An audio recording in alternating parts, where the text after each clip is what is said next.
So over the years, you've had ADs for the Piper Tomahawk, and that is to the wings and to this tail here. For the tail, every 3,000 hours, you got to get it inspected, and if you have any breakage or cuts in the material, then you have to change it out.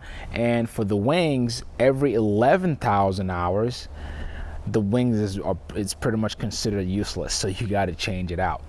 But again, depending on how long you own and fly this thing, you can still stay within those times.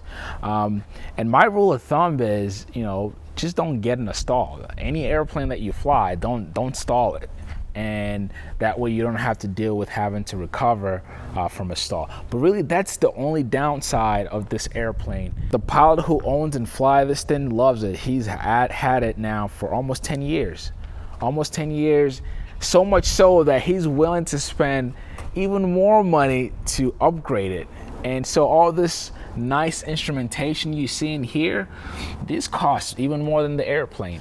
So, and now let's talk about price, because I mentioned that this is one of the most affordable planes you can get your hands on. For me, the look, finish, design, performance, I don't think you can go wrong with this. It's just except you love high wings or you're a die-hard Cessna fan. I love low wings, and to me, this is the ultimate entry-level low-wing airplane.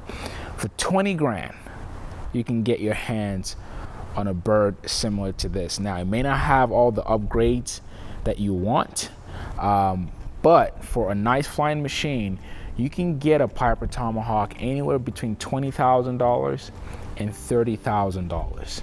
That's the same price you would pay for a car, okay?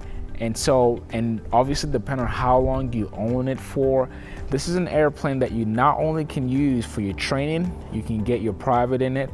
You can, if it's instrument rated, you can also get your instrument certificate in it.